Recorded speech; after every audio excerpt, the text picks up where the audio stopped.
सह वीर्यं करवावहै तेजस्विनावधीतमस्तु मा विद्विषावहै। ओम शांति शांति शांति।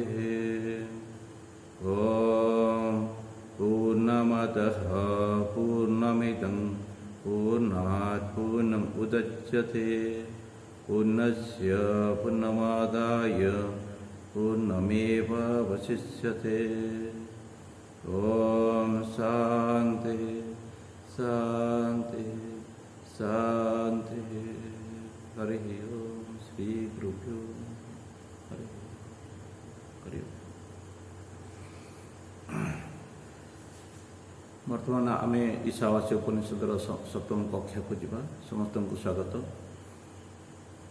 मंत्र दुईटी पाठ करदेवी टिके व्याख्या करवा। 6 नंबर 7 नंबर मंत्र। यस्तु सर्वाणि भूतानि आत्मैवानुपश्यति सर्वभूतेषु चात्मानं ततो न विजुगुप्सते। यस्मिन् सर्वाणि भूतानि आत्मैवाभूद्विजानतः तत्र को मोहक शोक एकत्वम् अनुपश्यतः एकत्वम् अनुपश्यतः। गोटे कथा आपण माने जहाँ आध्यात्मिक जीवन में श्रेष्ठ सफलता बोली भावती जे कौन गोटे एमती अद्वैत स्थिति अच्छी भगवत स्थिति अच्छी सेटा केमिति गोटे स्थिति सेठी पहुँची लोक मानकर अवस्था कौन सबले जिज्ञासु मान बड़ गोटे कौतूहल जिनस होता है।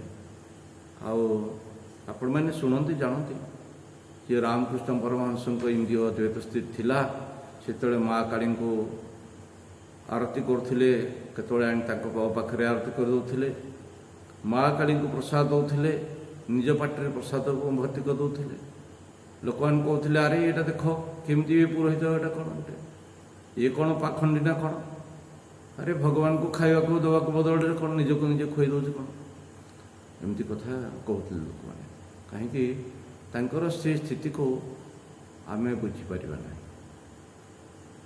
भगवान बाहर अच्छा मूर्ति देखुं फोटो देखुं बाहर पूजा कर तो देखा भितर अच्छा से कौटी क्या पूजा करेंगे क्या खाया देवे क्या आरती करेंगे तेणु तर कौन दोष रहा तेणु से जो सर्वोत्कृष्ट स्थिति जो परम शांतिर जो स्थिति जहाँ को अनेक महात्मा प्राप्त कर जो रास्तार आम अच्छा से जो रास्तार आम अच्छा से स्थिति कौन केमिति से लोक एमती देखुं से व्यक्ति उनकर दृष्टि कहीं परी हो जाऊँगी। आम से कथा टिके देखा ये कहते यस्तु सर्वाणि भूतानि आत्मन्येवानुपश्यति सर्वभूतेषु चात्मानं ततो न विजुगुप्सते। यह बोली कहले कही ही पारंती किंतु ये आदिशंकर कहले से परिव्राट मुमुक्षु सन्यासी होते कहले जे सर्वाणि भूतानि आत्मनि अनुपश्यति समस्त जड़ चेतन जगत को निज भितर देखुवे ये समस्त जगतटा कौन तो से जानुवा दरकार अच्छे समस्त जगत कौन ना ता पूर्वर तो ये मोर छोट संसार ये भांगा दरकार अच्छे तेणु से जो दरकार अच्छी से आदिशंकर कहले यह माने परिव्राट मुमुक्षु जे कौन ना निजर आश्रय सहारा को छाड़ी त्याग करदे जे कौन ना सर्वत्र बिना प्लानिंग रे जे गमन करुचे कौन खाइबी कौन बंचीबी ये सब कथा कौन ईश्वर तो सबुआड़े अच्छा मत से कौन he would take care of me ये विश्वास जो दृढ़ भाव में प्रतिष्ठित से व्यक्ति ही परिप्राण मुमुक्षु सन्यासी हो पारती तेणु से जिनसर एक्सपेरिमेंटेशन अच्छा तेणु से परिवार मुमुक्षु सन्यासी यह माने से सर्वाणि भूतानि आत्मनि अनुपश्यति फिर सर्वभूतेषु आत्मान पश्यति ये जो दुईट कथा टे समाधान करवा विधिवत टे समाधान ना हम नहीं କ'ଣ ନା ଯେଉଁ ଦୁଇଟି ଷ୍ଟେଟମେଣ୍ଟ ରହିଲା କ'ଣ ସର୍ବାଣୀ ଭୂତାନି ଆତ୍ମନି ପଶ୍ୟତି ଅନୁପଶ୍ୟତି ଅନୁମାନେ ପଶ୍ଚାତ ଶ୍ରବଣ ମନନ ନିଧ୍ୟାସନ ପରେ ହେବ। କେହି ଯଦି କହିବ ମୋତେ ସେମିତି ହେଇଗଲା ବୋଲି ସତ୍ୟ ମାତା କହୁଛନ୍ତି ସେମିତି କିଛି ହୁଏ ନାହିଁ। ଆଉ କିଛି ଆଗରୁ ଘଟଣା କିଛି ଘଟିଥିବ ହଠାତ୍ ଦିନେ ଆସିବ ମୋତେ ମଙ୍ଗ ରିୟଲାଇଜେସନ୍ ହେବ ସେ नहीं होता है ଅନୁପଶ୍ୟତି अनु माने after certain preparation it will happen not that it will happen at any instant without any reason. It doesn't happen like that. सर्वाणि भूतानि आत्मनि पश्यति कहले आत्मारे आपण मन को लागे कौन क्या मोहरी आत्मारे सर्वाणि भूतानि ए स्थावर जंगम जड़ चेतन समस्त को मो भितर जमी मो देहटा को देखुची से विश्वटा को मो देह भितर देखी आज्ञा अर्जुन देखुले भगवान भितर विश्व ब्रह्मांड को अर्जुन देखुले। हाँ ठीक अच्छे भगवान कृष्ण पाखे से सामर्थ्य थिला मो गोटे सामान्य लोक मो भितर विश्व ब्रह्मांड कम देखा आपड़ जदि से कथा को आपण भितर देखी हम ना बोली भावुंट तेज आप भावतु ईश्वर भितर सर्वाणी भूतानि आत्मनि पश्यति समस्त जड़चेतन जगत को कहले ईश्वर भितर देखुंट। वर्तमान आम अज्ञानीर दृष्टि कौन ईश्वर कौन सी गोटे जगार अच्छा कौन ना आम मंदिर रे पूजा करूँ घरे ठाकुर घरे पूजा करूँ गोटा लक करदे भगवान आउ देखते जानते जो मुझे खोलिली भगवान को बाहर जो बंद करदेली भगवान शोगले इंडिया भावती बा सी कौन ना कपि कौन नंद गोपाल पुओ बोली आम भावती ताहा ना हाँ जो परमात्मा सर्वाणी भूतानि आत्मनि पश्यति कौन ना ईश्वर भितर समस्त भूत को देखती अर्थात कौन ईश्वर गोटे छोटिया जिनिस अवजानान्ति मां मूढ़ा मानसिं तनुमासिता भगवान कहते मम परम भाव अजानत अरे मु केते बड़ मोर ग्लोरी कौन ये कथा मन न जानिकी मूढ़ा मत गोटे मनुष्य देहरे मनुष्य रूप में पूजा कर भगवान तो नाराज हमें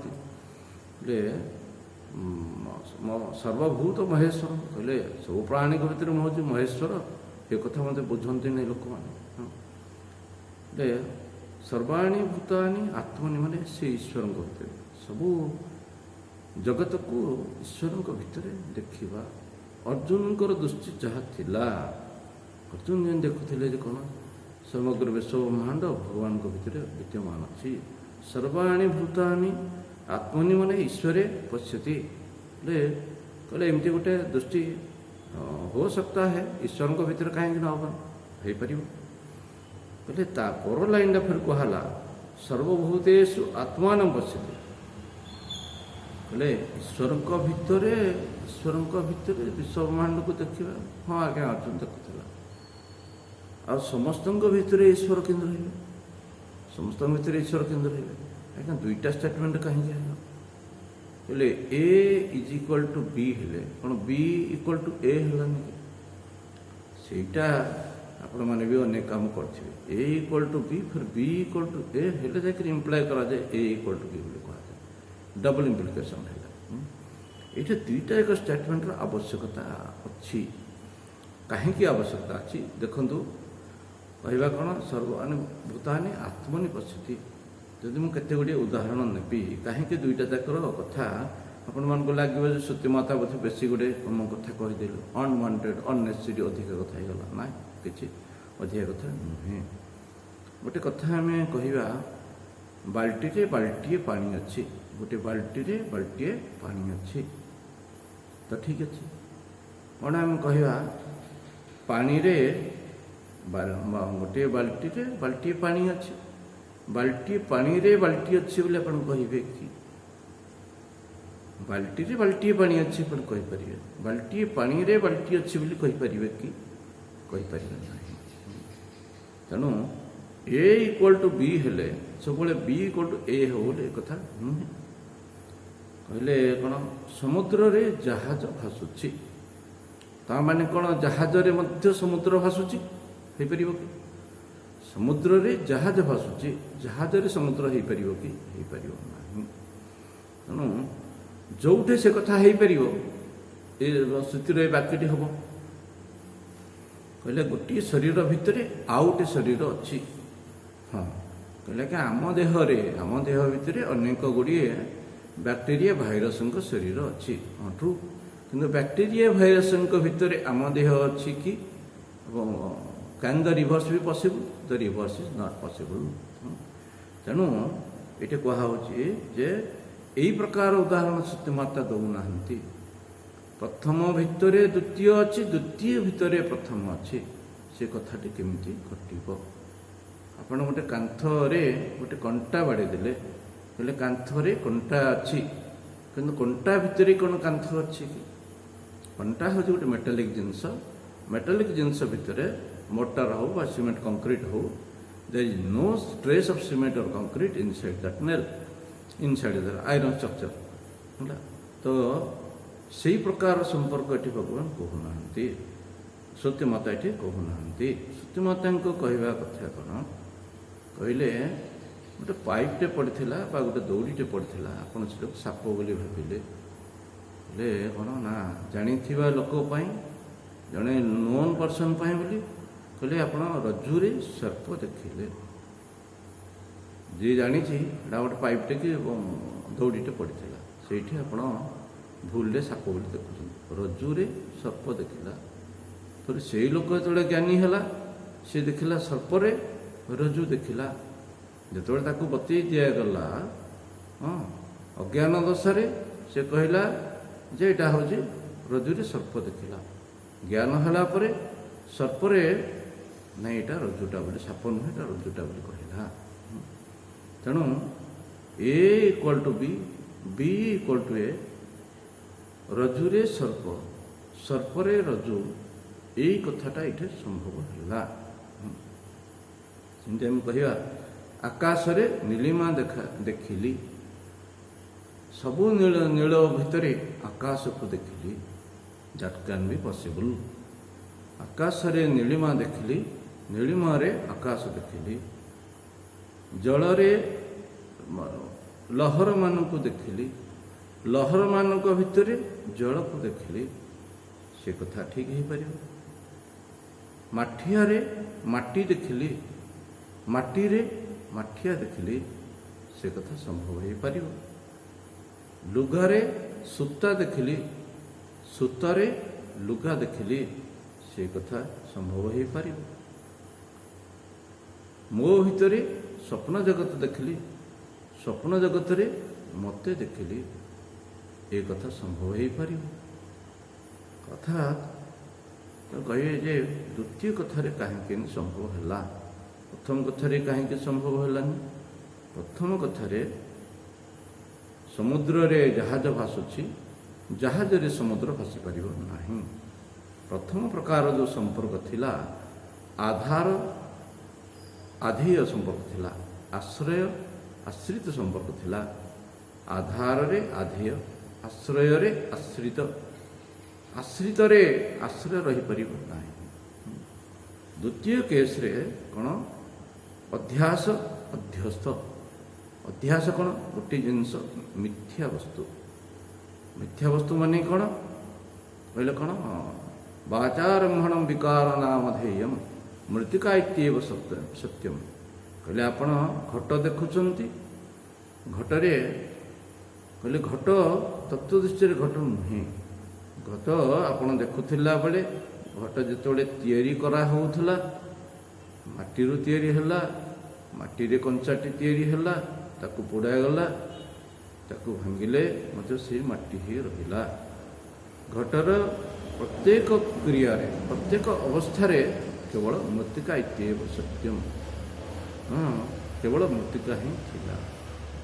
ତେଣୁ କ'ଣ ସେଇଠି କହିଲେ ଘଟ କ'ଣ? ଘଟ ମିଥ୍ୟା। ଆମେ କହେ କ'ଣ? ଆଜ୍ଞା ଘଟଟା ମିଥ୍ୟା କହିଦେଲେ। ନାଇଁ, ମିଥ୍ୟା ଆମେ ଏଥିପାଇଁ କହିବୁ ଯେହେତୁ ସେ ସବୁବେଳେ ରହୁନାହିଁ, ନଥିଲା ଏବଂ ରହୁନାହିଁ। ଟିକିଏ ଖୁଣ କରିଦେଲେ ଭାଙ୍ଗିଗଲା, ଘଟ କୁଆଡ଼େ ଚଢ଼ି ପଡ଼ିଲା। ତେଣୁ ସେଇଥିପାଇଁ ଆମେ ମିଥ୍ୟା ବୋଲି କହୁଛୁ। ଆପଣ ବ୍ୟବହାର କିଛି ଦିନ କଲେ, ପାଣି ଆଣିଲେ, ପାଣି ପିଇଲେ, ପାଣି ଥଣ୍ଡା ପାଣି ପିଇଲେ, ଦ୍ୟାଟ୍ ଇଜ୍ ଟ୍ରୁ।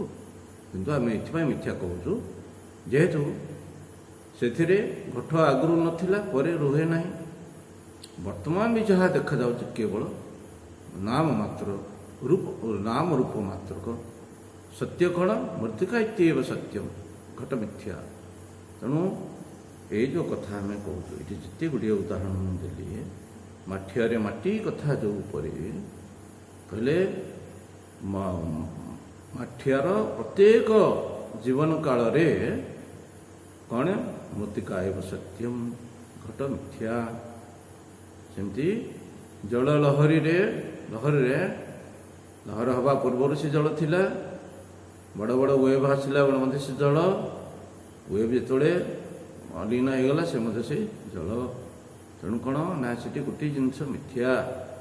ଲହରର ବ୍ୟବହାର ଆପଣ କରିପାରନ୍ତି, କିନ୍ତୁ କ'ଣ ପ୍ରକୃତିରେ ବାସ୍ତବରେ ତାହା ସ୍ଥାୟୀ ନୁହେଁ। ତେଣୁ ଆମେ ତାକୁ ମିଥ୍ୟା କହିଲୁ।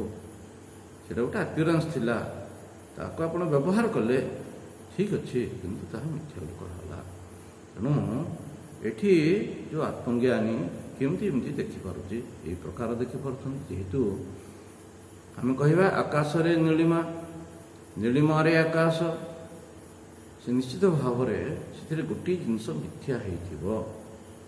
ନୀଳିମା ଯେଉଁ ଜିନିଷଟି ଆପଣ ଦେଖୁଛନ୍ତି, ଆପଣ ଦୂରରୁ ତାକୁ ନୀଳ ଦେଖାଯାଉଛି, ସେ ସ୍ଥାନକୁ ଯାଆନ୍ତୁ, ସେଠି ନୀଳ କିଛି ନାହିଁ। ଇଏ କ'ଣ? That is a persistence of vision, that is the defect of our eye. It is a phenomenon happening in the space. It is a defect in our eye. ଆମେ ସେ ସ୍ଥାନକୁ ଗଲେ ଆମେ ନୀଳିମା ଅନୁଭବ କରିପାରିବା ନାହିଁ। ତେବେ ନିଶ୍ଚିତ ଭାବରେ ଗୋଟିଏ ଜିନିଷ ଯେହେତୁ ମିଥ୍ୟା ହେଉଛି, ଯଦିଓ ଦେଖାଯାଉଛି, ଆପଣ ଫଟୋ ନେଲେ ମଧ୍ୟ ନୀଳିଆ ଦେଖାଯିବ, କିନ୍ତୁ ସେ ନାହିଁ। ତେଣୁ ଏଇ ସେମିତି ଏଇଠି କ'ଣ କୁହାହେଉଛି, ଏଇ କେତୋଟି ଉଦାହରଣ ଦିଆହେଲା। ସର୍ବାଣୀ ଭୂତାନି ଆତ୍ମନି ପଶ୍ୟତି, କହିଲେ ନାନାବିଧ ବିରାଟ ଏ ସଂସାର, କେତେ ବିଶାଳ ଏ ସଂସାର, କେତେ ସଂସାରକୁ ଆମେ କେତେ ମହତ୍ଵ ଦେଉଛନ୍ତି। ଏ ସଂସାର କ'ଣ ନା କେବଳ ଆତ୍ମା ସତ୍ୟ, ଜଗତ ମିଥ୍ୟା, ଏଇ କଥା ହିଁ ଅଛି। ତେଣୁ ଆମେ ଯଦି ଏପରି ବୁଝିବା, ତେବେ କ'ଣ ସେ ଆତ୍ମଜ୍ଞାନୀ ଏମିତି ୟାକୁ ସମାଧାନ କରିସାରିଛନ୍ତି, ଜଗତର ମିଥ୍ୟାତ୍ଵକୁ ସେ ଅନୁଭବ କରିସାରିଛନ୍ତି।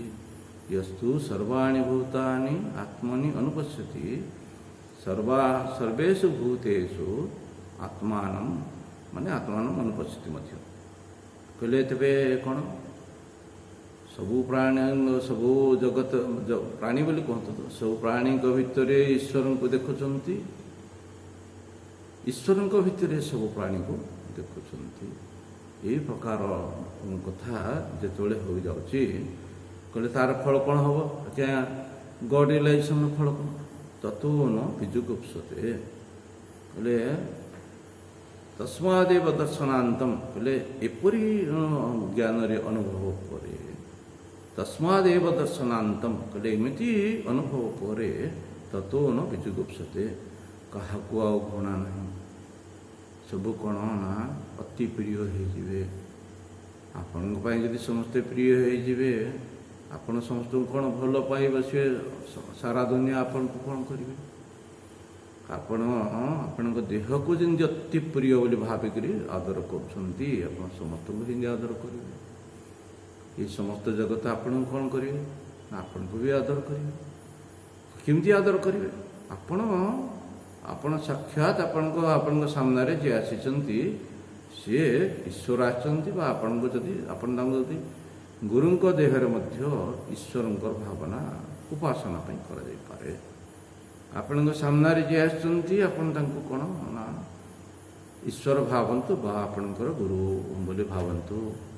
ଆପଣଙ୍କ ସାମ୍ନାରେ ଆପଣଙ୍କ ଗୁରୁ ବା ଈଶ୍ୱର ଆସି ସାମ୍ନାରେ ରହିଛନ୍ତି, ଆପଣଙ୍କର ବ୍ୟବହାର କ'ଣ ହେବ? ଆପଣଙ୍କ ବ୍ୟବହାର ଅନ୍ୟ ବ୍ୟକ୍ତି ପ୍ରତି ଯେଉଁପରି ହେବ, ସେ ବ୍ୟକ୍ତିଙ୍କ ବ୍ୟବହାର ଆପଣଙ୍କ ପ୍ରତି କ'ଣ ହେବ? ନିଶ୍ଚିତ ଭାବରେ ମଧୁମୟ ସମ୍ପର୍କ ହେଇଯିବ। ଆଜ୍ଞା ଏତିକିରେ କ'ଣ ଆମ କାମ ବନିଯିବ? କାମ ବନିଯିବ କ'ଣ ନା ଆଉ ଆପଣଙ୍କୁ ତ ପରମ ଶାନ୍ତି ମିଳିବ, କୌଣସି ଘୃଣା ତ ଆଉ ନାହିଁ, ତତ୍ତ୍ୱନ ବିଜୁଗୁପ୍ସତେ, ଭୟ ବି ନାହିଁ। କହିଲେ ତା ପର ଲାଇନରେ ମଧ୍ୟ କହିଲେ କାହିଁକି ଘୃଣା ହେବ ନାହିଁ? ଆପଣ ପ୍ରତ୍ୟେକ ଦିନ ଆପଣ ଆଉ ମୁଁ ଆମ ଦେହର ମଇଳା ସଫା କରୁଛନ୍ତି। ଆମେ ଆମ ଦେହରେ ଥିବା ମଇଳାକୁ ଆମେ ଘୃଣା କରୁନାହାନ୍ତି। ସିଏ ଆମ ଶରୀରର ଗୋଟିଏ ଅଙ୍ଗ ହୋଇଅଛି, ସେ ନ ରହିଲେ ଆମେ ବଞ୍ଚିପାରିବା ନାହିଁ। ତା ପ୍ରତି ମୋର କୌଣସି ଘୃଣା ଭାବ ନାହିଁ। ଯେତେବେଳେ ସେଇ ମଳମୂତ୍ର ଯେତେବେଳେ ଆମ ଦେହରୁ ବାହାରି ଯାଉଛି, ଯେତେବେଳେ ମୁଁ ତାକୁ ଭିନ୍ନ ବୋଲି ଭାବିଲି, ସେତେବେଳେ ମୋତେ ବିଜୁଗୁପ୍ସା ଆସିଲା, ଘୃଣା କରିବାର ଭାବ ଆସିଲା। ତା ପୂର୍ବରୁ ଘୃଣା ତ ନଥିଲା। ତେଣୁ ଏକତାର ଭାବ ଦେଖିଲେ ଘୃଣାର ଭାବ କେଉଁଠି ଆସିବ? ଏ ସିଦ୍ଧି ଗୋଟିଏ ସାମାନ୍ୟ ସିଦ୍ଧି ନୁହେଁ। ସମଗ୍ର ବିଶ୍ୱ ହେଉଛନ୍ତି କ'ଣ ନା ଆପଣଙ୍କର ଗୁରୁ, ଆପଣଙ୍କର ଈଶ୍ୱର। ତେଣୁ ଏଇ ଯେଉଁ ଦୃଷ୍ଟି ଆସିବ, ମଣିଷ ପବିତ୍ର ଦୃଷ୍ଟି ଆସିବ, ତା ପର ଲାଇନରେ ଆହୁରି ମଧ୍ୟ ତାର ଫଳ କ'ଣ କୁହାହେଉଛି? କ'ଣ? यस्मिन् सर्वाणि भूतानि आत्मैवा भूद्विजानतः तत्र को मोह का शोक एकत्वम् अनुपश्यतः। यस्मिन् सर्वाणि भूतानि आत्मा एव अभूत। आत्मा एव अभूत बोले कौन? यस्मिन् माने यस्मिन् काले, एमती गोटे स्थिति आपण जीवन में आसीपे। बोले मु जड़े ट्राभेलर, मु जन पथिक, I am in the way of God realisation. मो गुरु जो पहुँचते मुझे पहुँचा चाहूँगी। मोर विश्वास अच्छे मो गुरु पहुँचती। बहवो ज्ञान तपसा भाव मागता है से मैंने जो स्थिति पहुँचती मुझे स्थिति पहुँचबी। बोले यस्मिन् यस्मिन् काले बोले गोटे आसीपे, गोटे समय आसीपे, हूँ तो बहुत शीघ्र आसीपे बा कल्पांते बा कल्पांतर केवे आसीपे, यदि आम चेष्टा अच्छी आसीपे। यस्मिन् बा यस्मिन् बोली कहले आदिशंकर मध्य कहले कौन जे यथोक्त आत्मनि, जो आत्मा विषय एवं पर्यटन आत्मा बा ईश्वर, जो आत्मा बा ईश्वर विषय कह जाऊँगी से आत्मा रे यस्मिन् माने सप्तमी एक वचन। यस्मिन् माने जो समय बा जो आत्मतत्व रे सर्वाणि भूतानि आत्मा एव अभूत। बोले सर्वाणि भूतानि कहले आपण जिते भूत प्रपंच देखुचंती, जड़ चेतन, जड़ कथा छाड़तु, because matter is not a problem for you. Your problem are the thing, are the beings, your problems are not the things. कहले कौन?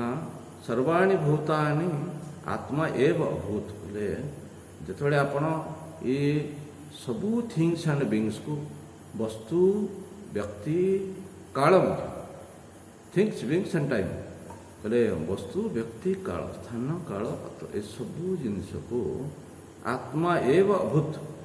ये जहाँ किसी अच्छी आपण कौन रूप में देखिले? आपण देखिले ये सब आत्मसत्ता व्यतिरिक्त अन्य किसी नहीं। कहले ये सब हूँ ईश्वर कहतु बा आपणकर आत्मा कहतु। कहले ये जगतर बाकी सब जिनस कौन ना मरुभूमि रे गोटे मरीचिका देखागला परिका जिनस, बा रजुरे सर्प देखागला परिका जिनस, आउ बा ब्रह्मरे ये जगत देखागला परिका जिनस।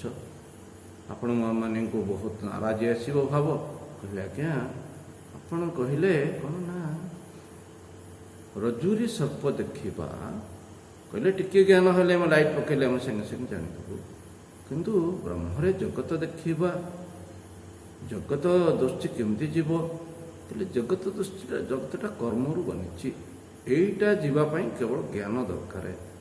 जेहेतु कर्मरु बनी ये सहजरे आपण जगतर सत्यता आपण के जीव ना, सहजरे जीव ना, ये बहुत समय डिमांड करुच्ची। कहले सर्वाणि भूतानि आत्मा, कहले आदिशंकर ताको बतैले आत्म व्यतिरिक्तानि न पश्यति कहले ए जगतर जहाँ किसी आपण देखुंट सब कौन आत्म व्यतिरिक्तानि न पश्यति केवल आत्म व्यतीत अन्य किसी जिनस ना गोटे आत्मसत्ता गोटे ईश्वर सत्ता जो ईश्वर ए सृष्टिर मालिक जो ईश्वर ए देहर मालिक जो ईश्वर ए देहरे आत्म रूप ये देह को धारण पोषण कर जो ईश्वर तत्व सी आत्म व्यतिरिक्तानि न पश्यति कहले विश्व ब्रह्मांड रे से ईश्वर तत्व व्यतीत आउ कि देखुना कथा कहते सर्वाणी भूतानि आत्मा आत्म एव अभूत विजानत जिते आपण जानी नहीं जीवे तत्र को मोह को शोक एकत्व मन पश्यत जो सारा जगत को आप एकतार भाव देखिए को मोह को शोक आपण गोटे कथा देखु जो आपण पाखे 2-4 जन लोक अच्छा आपन कहते I am complete I am fulfilled मो पाखे 2 कि 4 लोक अच्छा मो ये केते लोक मैंने बड़ बहादुरी कहती मो कौन बुझे आज्ञा मो झील मत इन सम्मान कला मो पुआ मत इन सम्मान कला अरे स्वगृहे पूज्यते मूर्ख ऐसे भी तो भी होता है तुम्हें जो सम्मान तो हेलो बोले कहल who respected you is only your family members अच्छा तो with that also you feel very comfort आप बहुत हेल्दी बोली निजक अनुभव कर मोर लोक अच्छा जदि आपण को कहीं सहित आपंकर एकतार भाव अच्छी आदि सारा सृष्टिर जदि समस्ते आपण सहित अच्छा what will be your feelings आपण फीलिंग कौन हम जे जमी आपण निज लोकंर संपत्ति आपण संपत्ति आप नौते निज लोक किसी नहीं आप निज लोकंर सहारे आप परिपूर्ण अनुभव कर 2-4टा लोकंर सामर्थ्य को नहीं आपण समर्थवान बोले अनुभव करते कौन ये विश्वर सबु जिनसर सामर्थ्य आप बड़ समर्थवान अनुभव करेंगे अनुभव कर 2-4 जन को निजर भावी आपन केते खुशी होती समग्र विश्व ब्रह्मांड जिते आपणकर हम अनुभव करेंगे आपन को केते आनंद मिल भावी देखु कहूँ एकत्व अनुपश्यत ये मैंने कहीं मो ठार भिन्न नुहति सबू कौन ना मोहरी लोक मोहरी सृष्टि ये एकत्व अनुपश्यति बोले तत्र को मोह को शोक बोले शोक आ मोह किसी हम ना तत्र माने कौन तस्मिन् काले जो समय ये रियलाइजेशन हम जिते आपण कौन ना ये सत्य जहाँ मुझे कहूँ आज मत बोध हो गला पहुँचीगली तत्र माने तस्मिन् काले से समय को मोह को शोक श्रुतिमाता आक्षेप कर अरे एपरी जो महात्मा आत्मदर्शी महात्मा कौन कौन शोक मोह हम दुख बोले किसी गोटे जिन हाँ ये तो मूर्खतार कथा दुख कौड़ आस शोक कुआड़े मोह कुआड़े बोले शोक मोह कौन जिनस से कहीं रही शोक कौन ना जदि आपणकर किसी प्रिय वस्तु अच्छी प्रिय वस्तुटी जदि आप हरईदे को व्यक्ति हो पारती वस्तु हो पारे आपणकर मन पड़े कहीं गोटे प्रिय लोक चली जाती देहांत हो जाए आपन विषय जो कहते आप भाव प्रवण हो जाते कहीं ना you feel that I am always missing that man मुझे मिस करुच्ची कहीं आपण सुखद वस्तुटी वियोग जे आपण को सुख दौला से नहीं आप शोक अनुभव करती आओ ये जो आत्मज्ञानी आत्मा एव अभूत सी तो पड़े कहले आत्मज्ञानी वस्तु वस्तु नुहे वस्तु आत्मसत्ता जहाँ कि केवे नष्ट हुए सी कौन दुख कर कौन वियोग कला कौन नष्ट है बोली से अनुभव कर नष्ट तो किसी होनी से थाइक सर्प थाइक जमी रज्जु बोली अनुभव कर आकाश नीलिमा थाइक आकाश बोली अनुभव कर ଦେହ ଥିଲେ ବା ନଥିଲେ ମଧ୍ୟ ସେ ଅସ୍ତିତ୍ୱ ବୋଲି ସେ ଅନୁଭବ କରିବ। ସେ ରାମ ଦାମ ସାମ ବୋଲି ଅନୁଭବ କରିବ ନାହିଁ, ସେ ଅସ୍ତିତ୍ୱ ସତ୍ତା ବୋଲି ସେ ଅନୁଭବ କରିବ। ତେଣୁ ସେ କ'ଣ ଲସ୍ କରିପାରିବ କି? ତାର କ'ଣ ଲସ୍ ହେଇପାରିବ କି? ତାକୁ ଲେଭେଲ୍ ଅଫ୍ ମ୍ୟାଚୁରିଟି, ମାନେ ମ୍ୟାଚୁରିଟି ମାଇଣ୍ଡର ମ୍ୟାଚୁରିଟି ଏଭଳି ଏକ ସ୍ଥିତିରେ ପହଞ୍ଚିବ ଯେ ମୁଁ କ'ଣ ଏ ଦୁନିଆରେ ମୁଁ କ'ଣ ଲସ୍ କରିପାରିବି? What can I lose, what can I gain? ତେଣୁ ସେ ବସ୍ତୁ ଉପରେ ତାଙ୍କ ସତ୍ୟବୁଦ୍ଧି ତ ଚାଲିଯାଇଛି।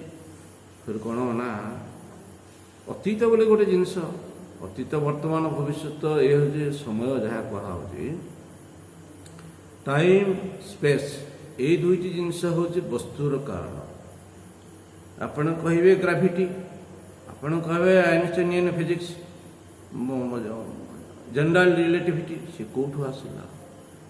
Space is curved, time is dilated, ଏସବୁ କଥା ଆପଣ କହୁଛନ୍ତି କେଉଁଠି? ହେଲେ କ'ଣ ନା ଏ କଥା gravity is also affected by time and space. Gravity is affected, time and space ଯାହାକୁ କହୁଛନ୍ତି that is A concept of mind. ସମୟ, ଆପଣ ସମୟକୁ ତ ବୁଝିପାରିବେ, ବଟ୍ କ'ଣ ଏ ସ୍ପେସ୍କୁ ଆପଣ କେମିତି ରିଜେକ୍ଟ କରିବେ କି ନେଗେଟ୍ କରିବେ? ଯେ ଆକାଶ ହେଉଛି ମଧ୍ୟ ମନର ଏକ ପରିକଳ୍ପନା। ହେଲେ କ'ଣ Swamiji, I am a very silly man, ମୋର ପରିକଳ୍ପନାରେ ଆକାଶ ବନିଛି, ଆପଣଙ୍କ ପରିକଳ୍ପନାରେ ଆକାଶ ବନି ନାହିଁ, ସମଷ୍ଟି ମନର ପରିକଳ୍ପନାରେ ଆକାଶ ବନିଛି। କହିବେ, ଆମେ ଯଦି କହିବା ନରେନ୍ଦ୍ର ମୋଦିଙ୍କୁ ଆପଣ ବନେଇଛନ୍ତି, ଆପଣ ନହେଲେ ମଧ୍ୟ ଆପଣମାନଙ୍କ ଭଳି ଅନେକ ଲୋକଙ୍କର ସମଷ୍ଟି ସଂକଳ୍ପରେ ନରେନ୍ଦ୍ର ମୋଦି ବନିଛନ୍ତି। ସମଷ୍ଟି ମନର ଏ ସ୍ପେସ୍ ବନେଇଛି। କଥା ଟିକେ କମ୍ପ୍ଲେକ୍ସ ହେବାକୁ ଯାଉଛି, ତ କହିବେ କ'ଣ ନା ଟାଇମ୍ ଯେଉଁ ଜିନିଷ, ଟାଇମ୍ କେବଳ ମନ ହିଁ ବନେଇଛି ସମୟ। ସେଇ ବ୍ୟକ୍ତିଙ୍କ ପାଇଁ ସମୟ ଏକ କାଳ୍ପନିକ ଜିନିଷ। ତେଣୁ ଅତୀତ ନାହିଁ ତାଙ୍କ ପାଇଁ, ବସ୍ତୁ ନଷ୍ଟ ହେବାର ଜିନିଷ କିଛି ନାହିଁ। ବସ୍ତୁ ନୁହେଁ, ବସ୍ତୁ ଅବସ୍ତୁ ହେଇଗଲା। ବ୍ୟକ୍ତି ନୁହେଁ, ବ୍ୟକ୍ତି ଆତ୍ମା ହେଇଗଲା। କେଉଁ ଜିନିଷ ସେ ଲସ୍ କରିବ? କେଉଁ କାଳ ବୋଲି କାଳ ନୁହେଁ। ତେଣୁ ସେ ଯେଉଁ ବ୍ୟକ୍ତି ତାଙ୍କ ପାଇଁ କ'ଣ ନା କ'ଣ କହିବା ଯେ ତତ୍ର କୋ ମୋହ କୋ ଶୋକ। ମୋହ କାହାକୁ ନେଇ ହୁଏ? ଆମର ପ୍ରିୟ ଜିନିଷର ବିୟୋଗ ନେଇ ଆମକୁ ଶୋକ ହୁଏ। ବସ୍ତୁର ସତ୍ତା ନାହିଁ, ବିୟୋଗ ହେଇପାରିବ ନାହିଁ, କାଳ ନାହିଁ, ଶୋକ କୁଆଡ଼ୁ ଆସିବ? ମୋହ କ'ଣ କହିଲେ ଆମର ଭବିଷ୍ୟତକୁ ଜିନିଷକୁ ନେଇ, କାଳେ ମୁଁ ଏକ୍ଜାମ୍ରେ ଖରାପ କରିଦେବି କି, କାଳେ ମୋ ଦେହ ନଷ୍ଟ ହେଇଯିବ କି, କାଳେ ମୋର କ'ଣ ହେଇଯିବ କି? ବୋଲେ ଆରେ ତୁ ତ ସେଇଥିରେ ବଡ଼ ମୋହିତ ଅଛୁ। ହେଲେ moha is related to our future events. ଭବିଷ୍ୟତରେ ନଷ୍ଟ ହେବାର ଆଶଙ୍କା ନେଇ ଆମକୁ ମୋହ ହେଉଛି। ଏ ଆତ୍ମଜ୍ଞାନୀ ବ୍ୟକ୍ତି ସେ ତ ଆତ୍ମ ବ୍ୟତିରିକ୍ତ ଅନ୍ୟ କିଛି ଦେଖୁନାହିଁ। ତେଣୁ ନଷ୍ଟ କ'ଣ ହେବ? ଭବିଷ୍ୟତ କେଉଁଠି ଅଛି? ଏ ଶୋକ ମୋହ କେବଳ ଅନ୍ୟତାର ଦୃଷ୍ଟିରେ ହେବ। କହିଲେ ଆଜ୍ଞା, ତାକୁ ମୋହ ନ ହେବାର ଆଉ କ'ଣ କାରଣ ହେଇପାରେ? ଯେହେତୁ ସିଏ ଆନନ୍ଦ ଘନ ଆତ୍ମା ସ୍ୱରୂପକୁ ଚିହ୍ନି ସାରିଲାଣି, ଜଗତର ମିଥ୍ୟାତ୍ୱକୁ ସେ ଦେଖି ସାରିଲାଣି, ଜଗତ ପଛରେ ତାର ଦୌଡ଼ିବାର କିଛି ନାହିଁ। ଯେ ନିଜାନନ୍ଦରେ ପୂର୍ଣ୍ଣ ତୃପ୍ତ, ସେ କୁଆଡ଼େ ଦୌଡ଼ିବ? ତାକୁ କ'ଣ ଶୋକ ହେବ? କେଉଁ ଜିନିଷ ପାଇଁ ସେ ମୋହିତ ହେବେ? ତେଣୁ ତତ୍ର କୋ ଶୋକ କୋ ମୋହ ଏକତ୍ୱ ଅନୁପଶ୍ୟତଃ। ତଳେ ଏକତ୍ୱ ଅନୁପଶ୍ୟତ ମାନେ କ'ଣ? କେବଳ ଆତ୍ମା ଇତି ବିଜାନଥ। କହିଲେ ଏଇ ଜଗତର ଅନ୍ୟ ଜିନିଷମାନଙ୍କ ସତ୍ୟ ନାହିଁ, ସତ୍ୟ ନାହିଁ, ଏସବୁ ହେଉଛି ଗୋଟିଏ ଆତ୍ମବସ୍ତୁ। ଏକତ୍ୱ ଅନୁପଶ୍ୟତଃ। କହିଲେ ଆଜ୍ଞା, ଏଇଟା କ'ଣ କଲେ, କ'ଣ କାମ କଲେ ହେଇପାରିବ? କହିଲେ କାମ କଲେ ହେଇପାରିବ ନାହିଁ, କେବଳ ଜ୍ଞାନରେ ହେଇପାରିବ। ବିଜାନତଃ, ଜଷ୍ଟ ଚେଞ୍ଜ ୟୁର ଭିଜନ। ସେ ଦୃଷ୍ଟି ବଦଳାଇବା ପାଇଁ, ଦୃଷ୍ଟି ବଦଳେଇଲେ ଆପଣଙ୍କ ସୃଷ୍ଟି ବଦଳିଯିବ। ଏ ଦୃଷ୍ଟି କେମିତି ବଦଳିବା? ବିଜାନତଃ, ହେଲେ ଏଇ ବିଜାନତ ହେଲେ ଆମର ଜାଣିଲା ପରେ ବୁଝିଲା ପରେ ଆମର କ'ଣ ନା ଆମର ସୃଷ୍ଟି ବଦଳିଯିବ। କୋ ଶୋକ କୋ ମୋହ ସମସ୍ତ ଶୋକ ମୋହ ଚାଲିଯିବ। ଆଉ କ'ଣ ରହିବ? କେବଳ ଆନନ୍ଦ ଆନନ୍ଦ ହିଁ ଆନନ୍ଦ ହିଁ ରହିବ। ଏପରି ଏକ ସ୍ଥିତିରେ ଆମେ ରହିବା। ସେଥିପାଇଁ କ'ଣ ବିଜାନତ ଆମ ପାଇଁ ବହୁତ ଦରକାର। ତେଣୁ ସେ ଦୃଷ୍ଟିକୁ ଆମେ କେମିତି ପ୍ରାପ୍ତ କରିବା। ସତୀମାତା ଏବେ 8 ନମ୍ବର ମନ୍ତ୍ରରେ ମଧ୍ୟ ଯାହା କହିଲେ, ଏ 6 ନମ୍ବର 7 ନମ୍ବର ମନ୍ତ୍ରରେ କହୁଛନ୍ତି ସେ ଆତ୍ମଜ୍ଞାନୀ ସେ ମହାପୁରୁଷଙ୍କର ଦୃଷ୍ଟି କ'ଣ? ତାଙ୍କ ଭିତରେ କେହି ପରାୟାପଣ ନାହିଁ, ସବୁ ନିଜର, କାହା ପ୍ରତି ଘୃଣାର ଭାବ ନାହିଁ, କେଉଁଠି ଭୟ ନାହିଁ, କେଉଁଠି ଦ୍ୱେଷ ଭାବ ନାହିଁ। ଏଭଳି ଏକ ବିଶାଳ ସ୍ଥିତିରେ ସେ ବିଦ୍ୟମାନ।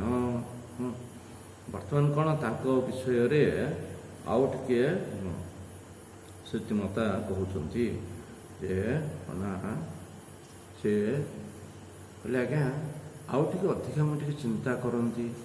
ସେ ଯେଉଁ ଆତ୍ମବସ୍ତୁ କହୁଛନ୍ତି ମୁଁ ଟିକେ ଆଉ ଟିକେ କଥା ଟିକେ ଚିନ୍ତା କରିବି। କାହିଁକି ଏଇ ମନ୍ତ୍ର ପରେ ଜ୍ଞାନର ପୋର୍ସନଟା ଆମର କମ୍ପ୍ଲିଟ୍ ହେବାକୁ ଯାଉଛି।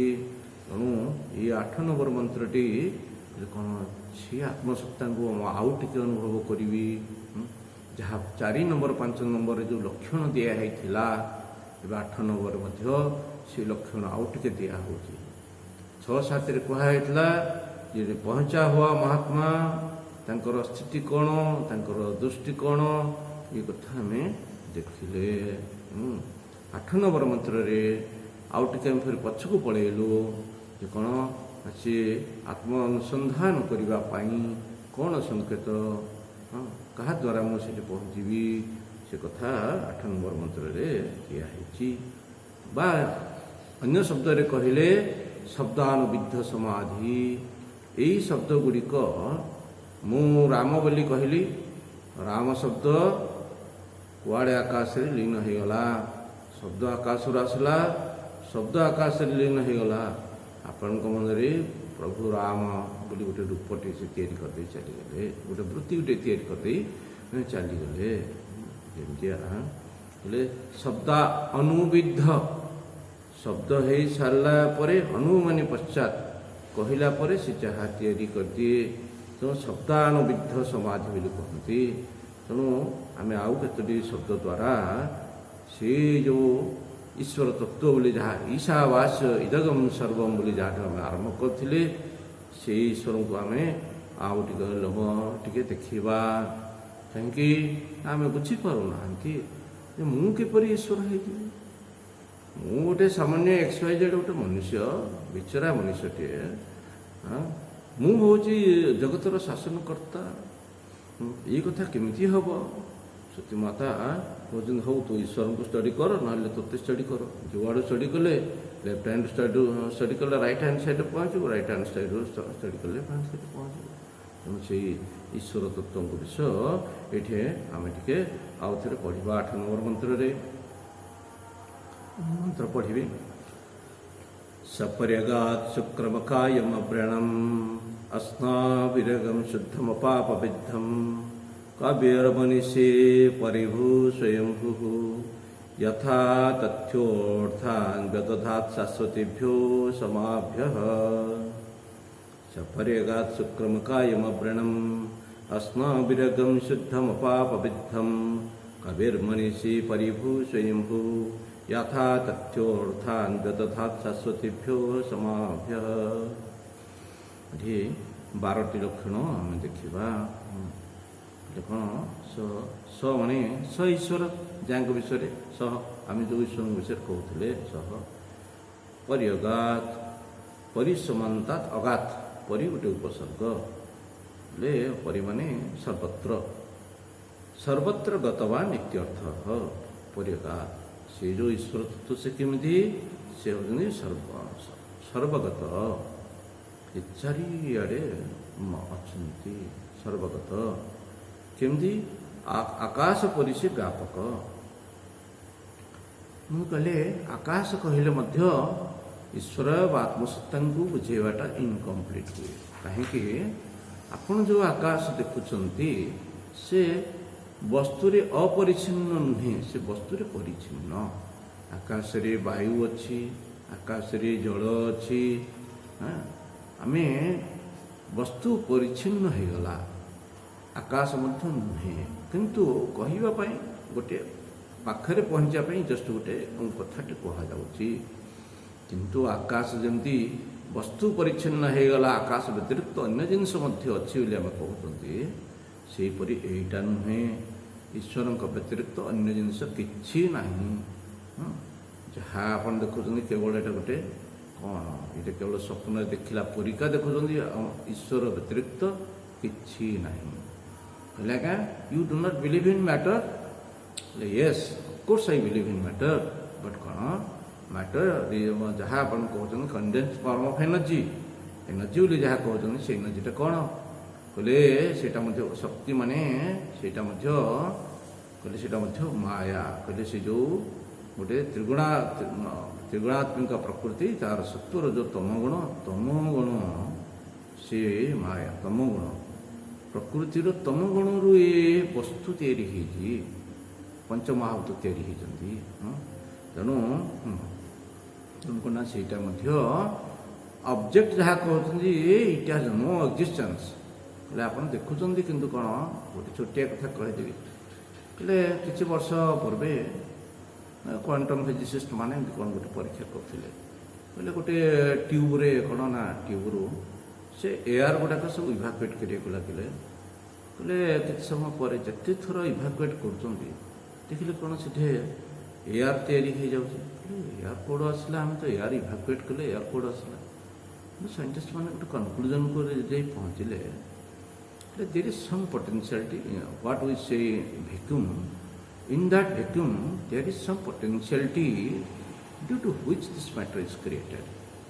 ତେଣୁ ଆମେ ଯାହା ବେଦରେ ପଢ଼ୁଛନ୍ତି ତସ୍ମାତ୍ ଆକାଶାତ୍ ବାୟୁ ସମ୍ଭୂତଃ, ବାୟୁ ଅଗ୍ନେଃ, ଅଗ୍ନି ଆପଃ, ଏମିତି ଆମେ ଯାହା ପଢ଼ୁଛନ୍ତି। କହିଲେ what you say vacuum, what you say Akash, from that the matter was created.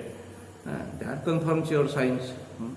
ତେଣୁ ମୋ କହିବା କଥା ଥିଲା ଯେ ଆକାଶ ମଧ୍ୟ ଯେଉଁ ଆକାଶ ସମସ୍ତଙ୍କୁ ଅବକାଶ ଦେଉଛି, ସେଇ ଆକାଶ ଗୋଟେ ନିୟରେଷ୍ଟ ଜିନିଷ। ଆକାଶ ସର୍ବଗତ, ସବୁ ଜିନିଷ ଭିତରେ ଯେମିତି ପ୍ରବେଶ ହେଇକି ରହିଛି, ସେହିପରି କୁହନ୍ତି କ'ଣ ସପରିଅଗାତ୍ ପରିତଃ ଅଗାତ୍, ମାନେ ସର୍ବବ୍ୟାପକ। ସିଏ ଈଶ୍ୱର ତତ୍ତ୍ୱ, ସେ ହେଉଛନ୍ତି ସର୍ବବ୍ୟାପକ।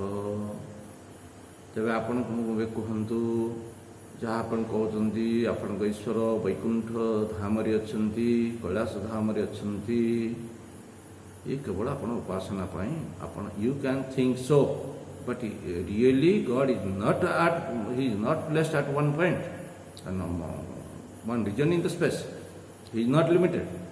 ପରିଅଗାତ୍, ପରିସମନ୍ତଃ ଅଗାତ୍, ହି ଇଜ୍ ଅଲ୍ ପରଭେଡିଂ।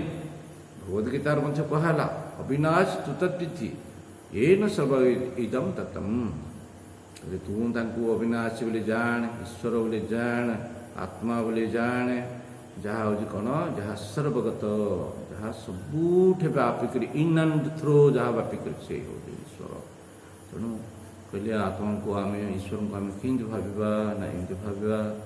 ସପରିଅଗା ଶୁକ୍ରମ୍, ଶୁକ୍ରମ୍ ବୋଲି କହିଲେ କ'ଣ, ଶୁକ୍ରମ୍ କହିଲେ ଶୁଦ୍ଧମ୍, ଶୁଦ୍ଧମ୍ କହିଲେ କ'ଣ ନା ପିଓର ବୋଲି କହିଲେ ସ୍ୱୟଂ ପ୍ରକାଶ ଚୈତ ନିତ୍ୟର୍ଥ। କହିଲେ ମାନେ କ'ଣ ସ୍ୱୟଂ ପ୍ରକାଶ। କହିଲେ ଆଜ୍ଞା ଈଶ୍ୱରଙ୍କୁ ମୁଁ ଯଦି ନ ଦେଖେଇବି ଈଶ୍ୱରଙ୍କୁ କିଏ ଜାଣିବ? ଈଶ୍ୱରଙ୍କୁ ପ୍ରକାଶିତ କରିବା ପାଇଁ ଅନ୍ୟର ଆବଶ୍ୟକତା ନାହିଁ। କହିଲେ ସୂର୍ଯ୍ୟ କେମିତି ଜଣାପଡ଼ିବେ? ମୁଁ ଯଦି ଗୋଟେ ଦୀପଟେ ନେଇକରି ଦେଖେଇବି, ଆଚ୍ଛା କହିବେ କ'ଣ ନା ଆଜି ସୂର୍ଯ୍ୟ ଆସିନାହାନ୍ତି, ଆଜି ମେଘୁଆ ପାଗ, ସୂର୍ଯ୍ୟ ଆଜି ଆସିନାହାନ୍ତି। ଏ କଥା ଭୁଲ। ଆପଣ ଟିକିଏ ଫ୍ଲାଇଟ୍ ଯଦି ଉପରକୁ ଯାଉଛନ୍ତି ଦେଖୁଛନ୍ତି କ'ଣ ବ୍ରିଲିଏଣ୍ଟ ସନ୍ ଇଜ୍ ଦେୟାର, ତଳେ ଆପଣଙ୍କର पूरा क्लाउडी अच्छी ठंडा लगुच सूर्य देखा जाऊना उपरକୁ गले तो सूर्य देखा जाऊँ सूर्य को किए घोड़ेब सूर्य को कौ आलुओ दरकार सी स्वयं प्रकाश ईश्वर स्वयं प्रकाश तेणु मो भितर जो ईश्वर सत्ता अच्छा सी हूँ स्वयं प्रकाश सिद्धि करने सी समस्त को सिद्धि कहते सिद्धि करने कहार आवश्यकता नहीं शुक्र बोली कहुच्छी अकायम काय मैंने शरीर आपन कहे देख ना ईश्वर शरीर ना माने स्थूल शरीर ना किंतु आदिशंकर बहुत विचार कर प्रकार सती माता अर्थ को व्याख्या कले लिंग शरीर वर्जित इत्यर्थ ईश्वर सूक्ष्म शरीर ना सूक्ष्म शरीर ना मनुष्य तो अच्छी से देहरु देहांतर गमन करती सूक्ष्म शरीर अच्छी बोली कहुच्छी ईश्वर सूक्ष्म शरीर ना लिंग शरीर वर्जित कहले श्रुति माता कहते मन बुद्धि आदि ना कहले आज्ञा जहाँ विषय आप कहते सी शुणुना आपण जहाँ कर देखुना सी देखुना शुणुना सब कहते फिर कहते सी सर्वज्ञ से सर्वशक्तिमान बोली कहले दृष्टि से देखुना आपण दृष्टि से देखुं सूर्य दृष्टि सूर्य उदय होने ना अस्त हो पृथ्वी दृष्टि उदय अच्छी अस्त अच्छी बोले डे एंड नाइट विराट प्रभाव आम उपर पड़ू कौन ना जदि डे एंड नाइट न रम जीव सृष्टि रही पार तेणु कहले आम दृष्टि आम जो लेवल अच्छा वी आर बेनिफिटेड आम कहूँ सूर्य उदय अस्त हो सूर्य दृष्टि उदय ना अस्त ना तेणु भगवान दृष्टि लिंग शरीर ना मन बुद्धि ना से देखुना शुणुना बोले आज्ञा मो प्रार्थना में जो करुँची पूजा पूजा करुँची ग्रहण करना नहीं प्रार्थना करुँची मो कथा शुणुन ना नहीं आपण दृष्टि आपड़ जदि कर शुणुं दृष्टि कि ना तेणु कौन कहते एमती कह बिनु पद चलई सुनई बिनु काना कर बिनु करई सर्व कामा बिनु बानी वक्ता बड़ा जोगी बिनु पद चलई बिना पादरे भगवान सब बहुत गति कर सुनई बिनु काना कान ना कि शुणुन आज्ञा बड़ आश्चर्य कथा से अन्य कान शुणुन कान ना से अन्य कान शुणुन आपन कहले से अन्य कान शुणुन तेरे ये सब कथा हो ईश्वर कर्म फलदाता इत्यादि इत्यादि कहते आप कर्म कले कर्म फलदाता परीक्षा जना पड़ुं कि ईश्वर निजे आपण कर्म ध्यान करूना कर्म ना कर्म फल दौना तेणु अकायम शुक्रम अकायम अव्रणम आम कहे व्रण गोटे व्रण व्रण मान कहले गोटे घा गोटे क्षत विक्षत बोली कहुच्छे कहले कौन ईश्वर पाखरे क्षत विक्षत ईश्वर को कहीं क्षत विक्षत करें ना कला पहाड़ आसला जगन्नाथ को आक्रमण करता से पत्थर दारू मूर्ति को से आक्रमण कर जगन्नाथ करना अव्रणम बोले ईश्वर स्थूल शरीर ना स्थूल शरीर ना क्षत विक्षत किए करेंगे अच्छा ये जो द्वितीय अकायम कथाटी कहगला तार प्रैक्टिकल एप्लिकेशन कौन बहुत समय लोक कहे स्वामीजी एड़ा सब आप ईश्वर विषय कहते नहीं नहीं आपण विषय आपण उपलब्धि करुवा आत्मा विषय कहुच्छे आपण विषय कहुच्छे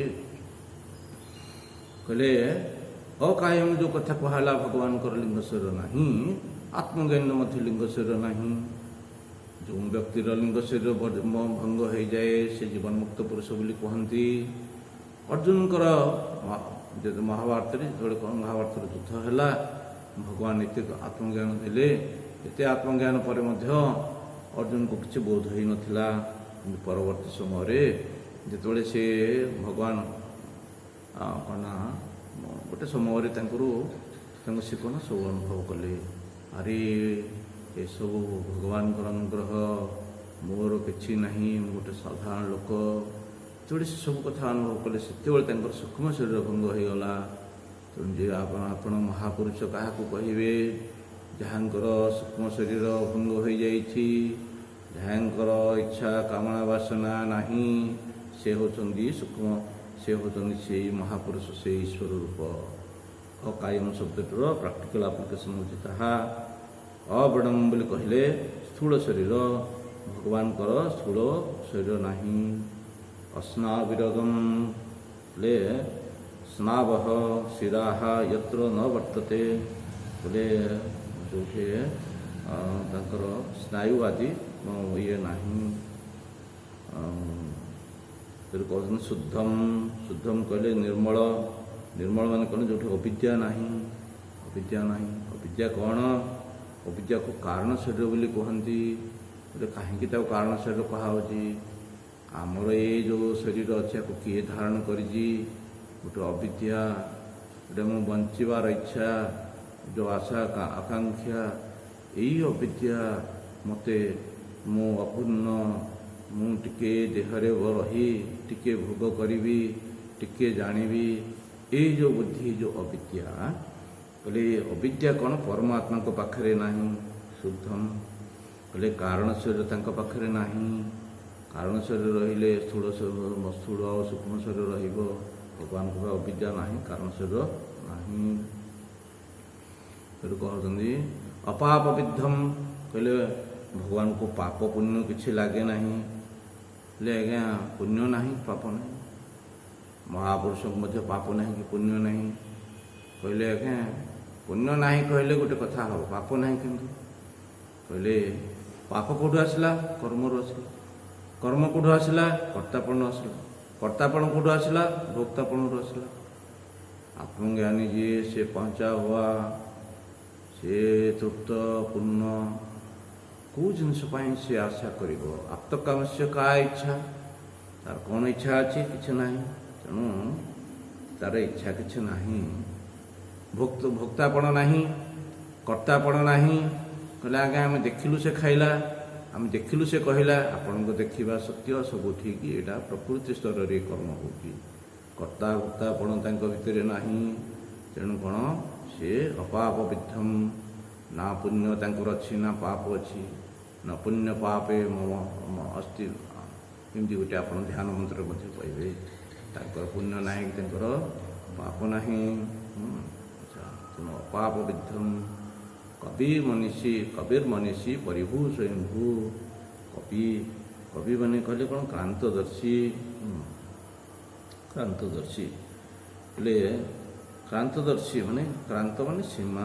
ଯେ ଆମେ ଗୋଟେ ଜିନିଷକୁ, ଆମେ ଗୋଟେ ବଡ଼ ଜିନିଷ ହେଲେ 2-2.5 କିଲୋମିଟର ଦୂରତା ଆମେ ଦେଖିପାରିବା। ତାକୁ ଅଟିକ୍ସରେ ତାକୁ ଇନଫିନିଟି ବୋଲି କୁହନ୍ତି। Beyond that we can't see. କହିଲେ କ'ଣ ନା ଯେତେବେଳେ ସୀମା ଲଙ୍ଘନ କରି ଆମ ଦୃଷ୍ଟି ଯାଇପାରେ ନାହିଁ, ବସ୍ତୁ ଲଙ୍ଘନ କରି ଆମ ଦୃଷ୍ଟି ଯାଇପାରେନି। ଏବେ କ'ଣ କହୁଛେ ଆମେ କହିପାରିବା। 5 ବର୍ଷ ତଳେ, 10 ବର୍ଷ ତଳେ, କେତେ ବର୍ଷ ତଳେ କ'ଣ ଥିଲା ଆପଣ କହିପାରିବେ ନାହିଁ। କାଳ ଲଙ୍ଘନ କରି ଆମର ବୁଦ୍ଧି ଯାଇପାରିବ ନାହିଁ। କିନ୍ତୁ ଇଏ କବି ବୋଲି କହିଲେ କ'ଣ? ସୀମା ଅତିକ୍ରମ କରି ଯିଏ ଦେଖିପାରନ୍ତି, ତେଣୁ କବି ବୋଲି କୁହନ୍ତି। ଆଉ କହିଲେ ଅସଲି ବଡ଼ କବି ହେଉଛନ୍ତି ଶ୍ରୀ ଭଗବାନ। ତାଙ୍କରି ଟିକେ ଅନୁଗ୍ରହ ମିଳିଲେ ଆପଣ ଆଉ ଆମେ ଭିତରୁ କେହି ଜଣେ କିଛି କବିତା ଲେଖିପାରନ୍ତି। ସୀମା ଲଙ୍ଘନ କରି କିଛି କଥା ସେ କହିପାରନ୍ତି କବି। କହିଲେ କ'ଣ? ତାର ଅର୍ଥ ଏଠି କ'ଣ? ସର୍ବଦ୍ରଷ୍ଟା। କହିଲେ ସର୍ବଦ୍ରଷ୍ଟା କ'ଣ? ଯେ ସମସ୍ତଙ୍କୁ ଯିଏ ଜାଣୁଛନ୍ତି, ତେଣୁ ତାଙ୍କୁ କୁହାହେଉଛି କବି। ସେ ସମସ୍ତଙ୍କୁ ଜାଣିପାରୁଛନ୍ତି, ସାମାନ୍ୟ ରୂପରେ ସେ ସମସ୍ତଙ୍କୁ ଜାଣିପାରୁଛନ୍ତି। ଆପଣ, ମୁଁ, ଏ ଜଗତର ସବୁକିଛି, ସବୁ ଜ୍ଞାନ ତାଙ୍କ ପାଖରେ ଅଛି। ସେ ସର୍ବଦୃକ୍, ସେ ସମସ୍ତଙ୍କର ଦ୍ରଷ୍ଟା। ମନୀଷୀ, ମନୀଷୀର କହିଲେ ଅର୍ଥ ରହୁଛି ସର୍ବଜ୍ଞ, ସର୍ବଜ୍ଞ ବୋଲି କୁହାହେଉଛି। ଈଶନ କରିବାର ଅର୍ଥ ହେଉଛି ଶାସନ କରିବା, ନିୟନ୍ତ୍ରଣ କରିବା ଇତ୍ୟାଦି ଅର୍ଥରେ ହେଇଥାଏ। ଈଶନ କରିବା। ମନୀଷୀ, ମନୀଷୀ କହିଲେ ସିଏ ଆମକୁ ବ୍ୟକ୍ତିଗତ ଭାବରେ ଜାଣନ୍ତି। ସେ ସମସ୍ତଙ୍କୁ ଜାଣନ୍ତି ଏବଂ ଆମକୁ ଯାହାକୁ ଚାହିଁବେ ସେ ବ୍ୟକ୍ତିଗତ ଭାବରେ ମଧ୍ୟ ସେ ଜାଣନ୍ତି। ତେଣୁ ତାଙ୍କୁ ମନୀଷୀ ବୋଲି କୁହାହେଉଛି। ଯେହେତୁ ମନ ଆମ ବ୍ୟକ୍ତି ଦୃଷ୍ଟିରେ ତାଙ୍କୁ ମନୀଷୀ କାହିଁ କୁହାହେଉଛି? ଆମ ମନ ଜଗତର ସବୁ କଥା ଜାଣୁଛି, ମନକୁ ମଧ୍ୟ ସିଏ ଜାଣୁଛନ୍ତି। ବ୍ୟକ୍ତି ଦୃଷ୍ଟିରେ ସେ ମଧ୍ୟ ହେଉଛନ୍ତି ମନୀଷୀ, ମାନେ ସେ ହେଉଛନ୍ତି ସର୍ବଜ୍ଞ ଏବଂ କ'ଣ ମନକୁ ନିୟନ୍ତ୍ରଣ ମଧ୍ୟ ସିଏ କରନ୍ତି। ତେଣୁ ତାଙ୍କୁ ମନୀଷୀ ବୋଲି କୁହନ୍ତି। ଆଚ୍ଛା, ଆହୁରି ତ କେତେ ଗୁଡ଼ିଏ କଥା ରହିଲା। ଆଉ ଠିକ୍ ଅଛି, ଆମେ ମନର ନିରୋଧ ମଧ୍ୟ କରିପାରନ୍ତି। ତେଣୁ ତାଙ୍କୁ ଆମେ ସର୍ବଜ୍ଞ ବୋଲି କହୁଛୁ। ଆଉ ବାକି ଯେଉଁ କେତେ ଗୁଡ଼ିଏ କଥା ରହିଲା, ଆଉ ଆମେ ଆସନ୍ତା ଥର ଦେଖିବା, ଏଇଠି ରଖିବା।